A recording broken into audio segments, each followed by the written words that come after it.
Welcome everyone. I'm Samuel Potter, an undergraduate student at the University of Kentucky, and I'm going to be presenting a project we've been working on. It's population dynamics in live and computational models, and they can be implemented in classrooms ranging from middle schools all the way to introductory college. So this first little cartoon kind of demonstrates where we are in human growth.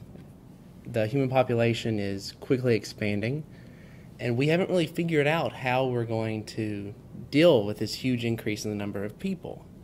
Our resources are constrained, and we're not really sure how we're going to address those problems, which kind of alludes to the importance of understanding population dynamics in modern times.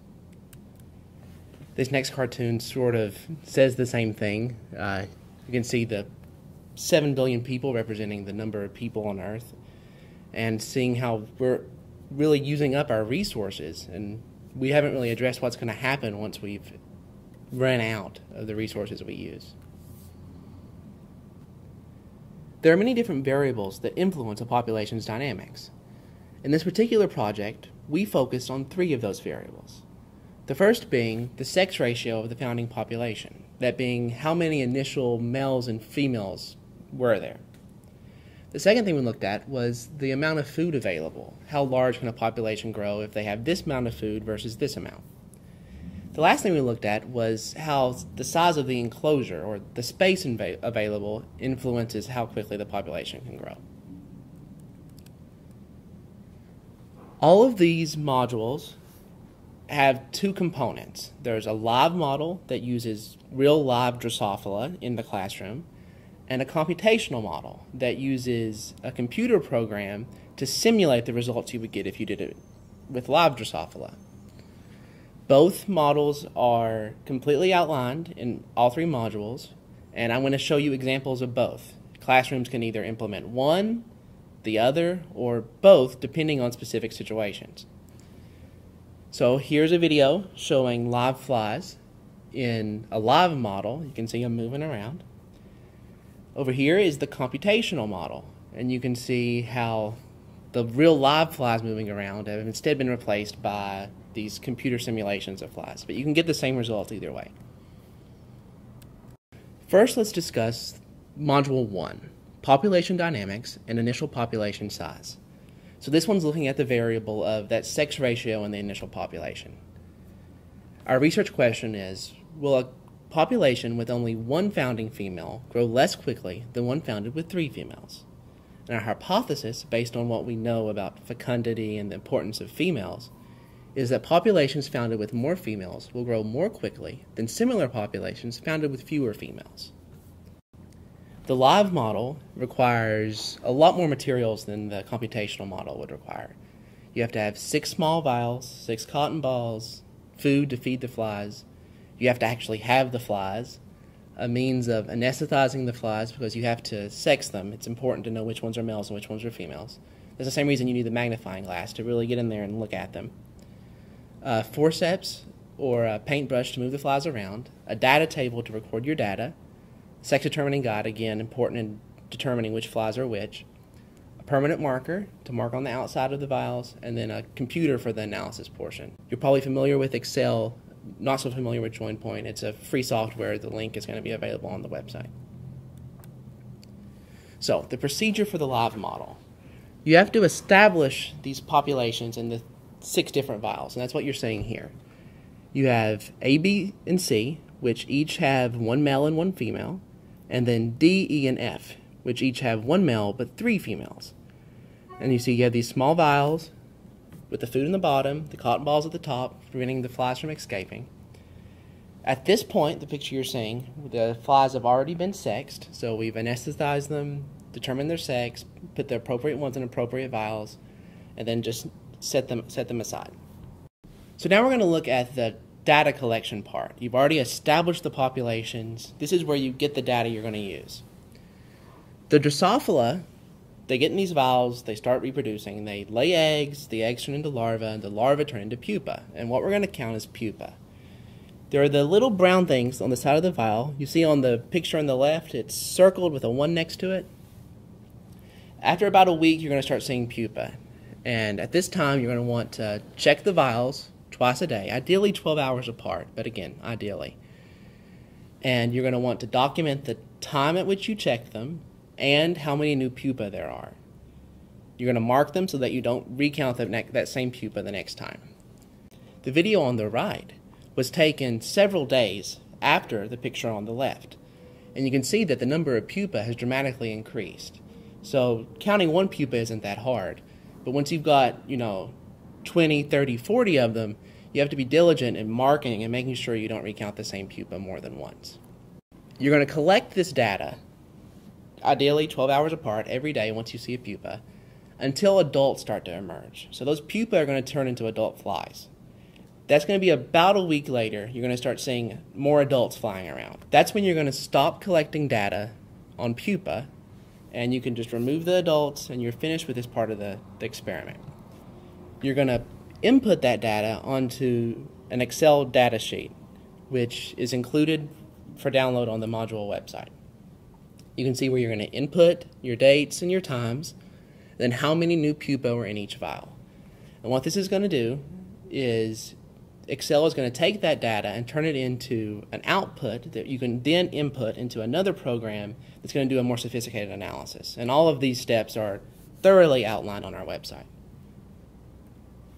The second program you're going to use is this join point program. It's a free download, and you're going to input what Excel gave you, and it's going to do this regression analysis. You see those colored lines? It takes all your data points, and it fits these little lines to them so that you can get an idea of slope at particular points. And slope's important for, rates at how quickly something's happening. So, you've collected the data from this live model, you've put it into Excel, you put it into join point, and you've gotten these graphs. How do you draw conclusions? So, we base our conclusions on the graphs we get from join point. We look at the one that had one initial female versus the one that had three. Which one grew more quickly, which one had more pupa at the end of the testing period. From the results that we got in the lab, this is our graph from join point. You can see the two initial adults, which is one female, grew both less quickly and to a lower population size than the one that had three initial females. So now that we're done with the live model, and the live model takes at least 2 weeks if you're going to set everything up right, and you got to take data every day, come in on the weekend. It can be a burden. So we'll talk about the other method you have, which is a computational model. This one simply requires a computer with the NetLogo modeling software installed. NetLogo is a free download. There'll be a link on the website. And the modeling file, which is the computer program that we designed to go with this module. And again, that's going to be a free download on our website. So here's a video of the computational model. And what students can do is they can set the number of initial females, males, vial size, hours to run. They set the components that they want to test this trial. They hit set up and go, and the model will just run through. You'll see under the output under number of pupa, and it will tell how many pupa were in that trial.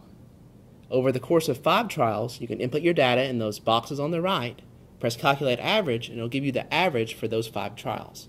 In this one, it was 21.4.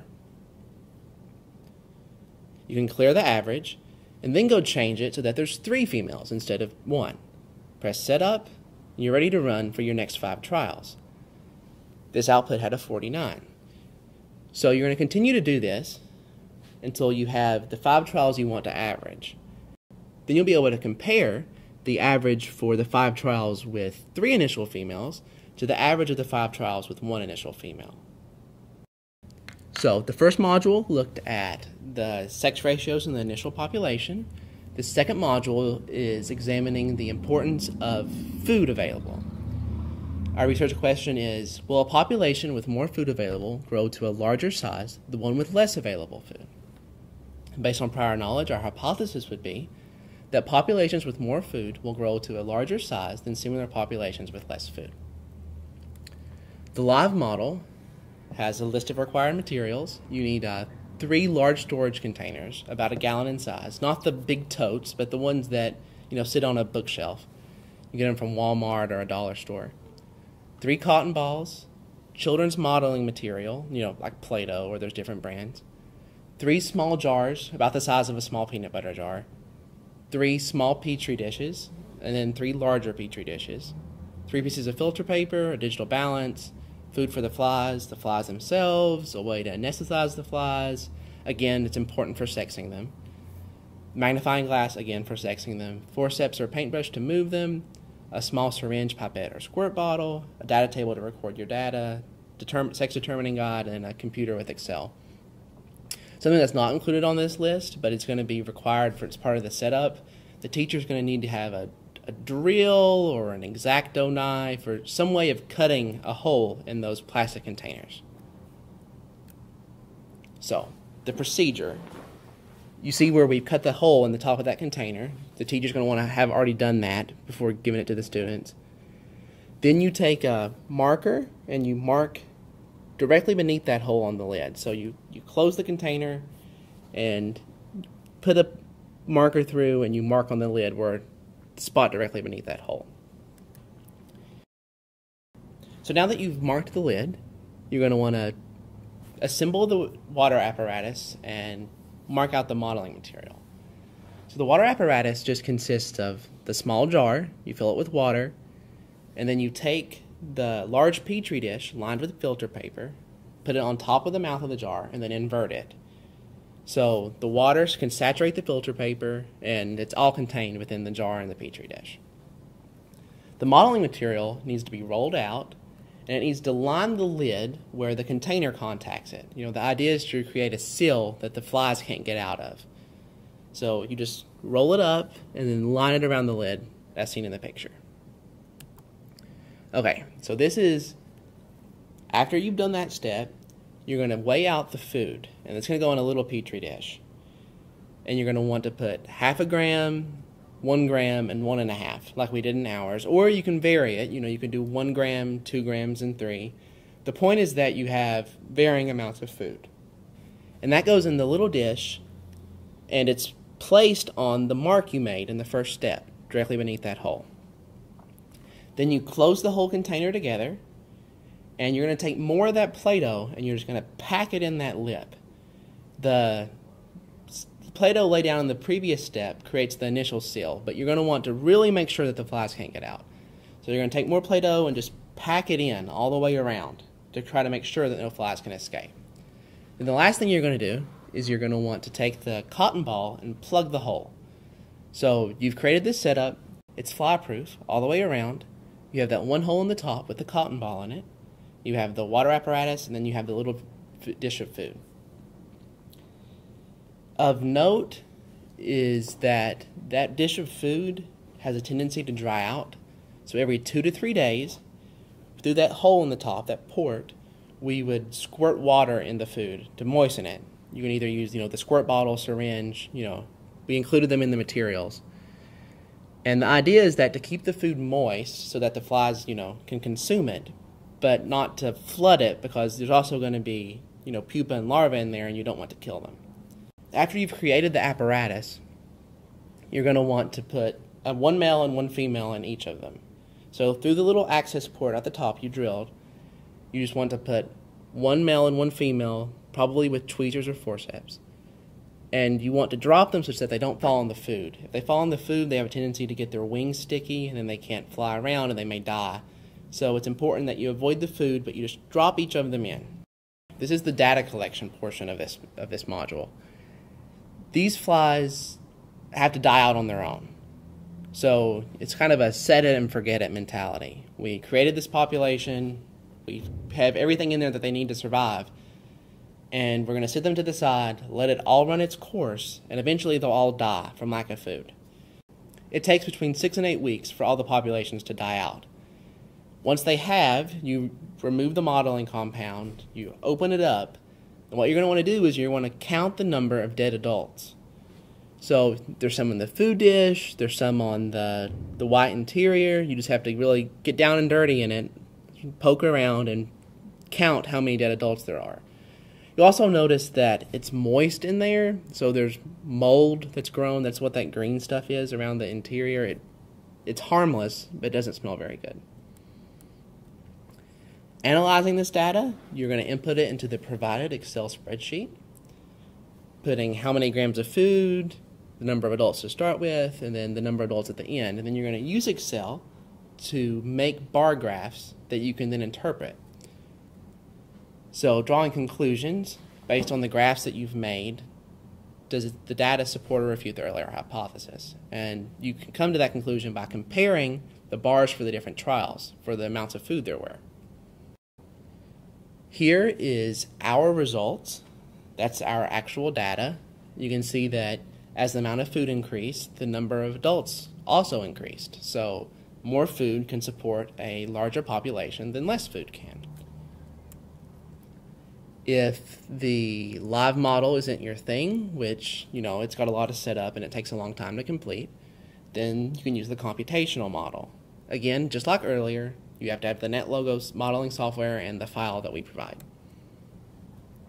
Here is a video of the computational model. Students can input the initial amount of food in that slider in the upper left-hand corner and the initial number of flies. We use 2, but students can alter that to see if that would have any impact. They press Setup and then Go, and you'll see new flies, which is the number of new flies created from those initial flies, is the output.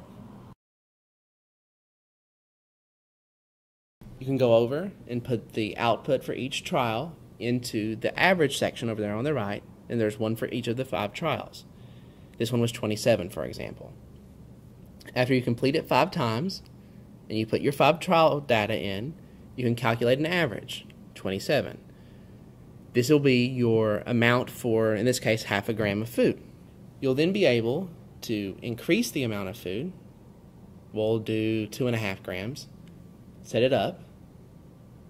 Let's clear the average first. Set it up, and then go. Now the model is going to run with 2.5 grams of food initially, instead of the half a gram that it had before. That one had 123 adults. This one has 124. And again, it's the same sort of deal. You put your output into that section on the right for each of your 5 trials. At the completion of your 5 trials, you can calculate your average and then compare that to the one from earlier. So that brings us to our third module, which examines the importance of space availability.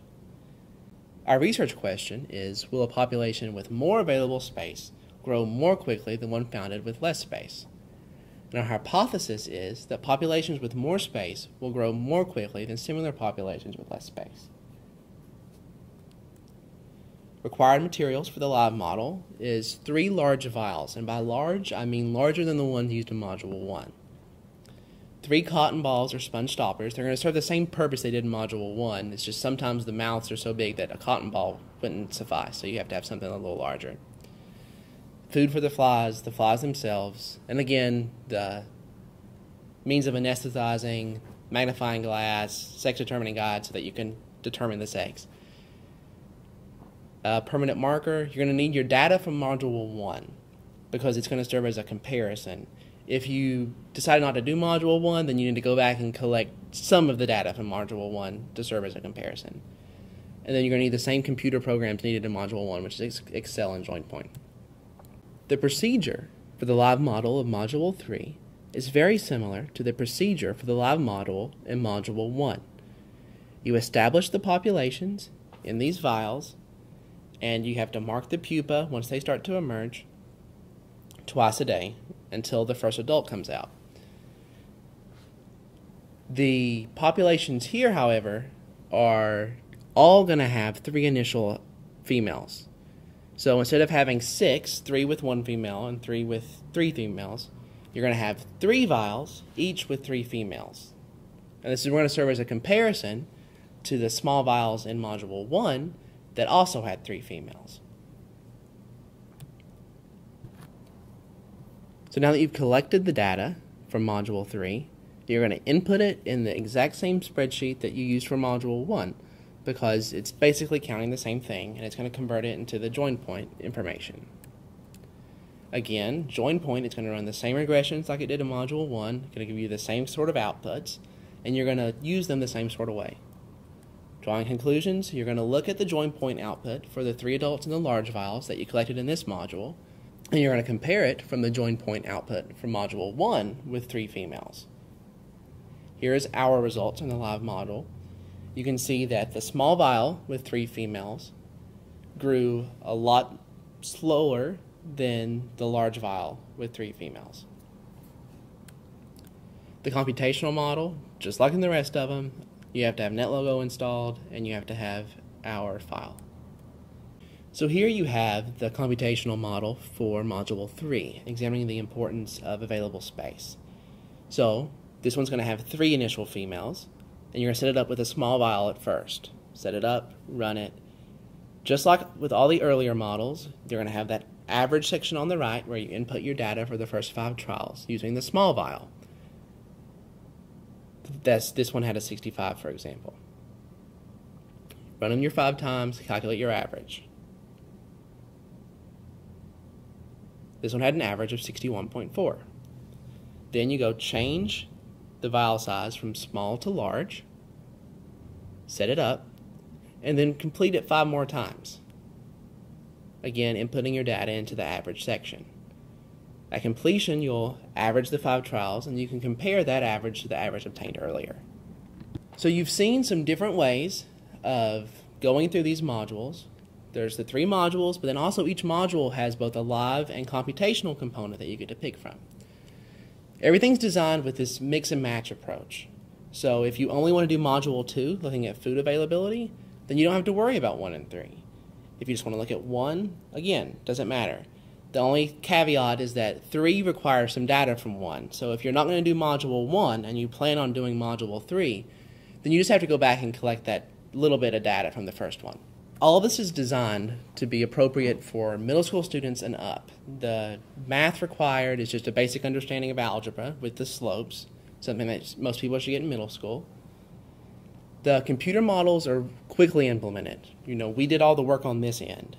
So you just have to download them and run them. You could get through all 3 of them in one class period. Not something you have to work really long at getting. The live models, however, take a much longer time. Module 2, with food availability, takes up to 2 months for it to run its course. But there are pros and cons to each. Obviously, as far as time is concerned, the computer would be preferred, but the live model is more hands-on. The students can actually see the flies, they can count them with their hands. It's something they can actually see happening in real life. At the end of each module, there are questions to help students draw conclusions, but also build upon what they've already know to predict other things, and that would be really useful as an assessment tool in classrooms. I would like to thank all of these people for their help in designing and implementing this project. Their help has been extremely valuable, and we wouldn't be where we are without them. Thanks everyone for listening, and please come to our website listed there, and you can get more details.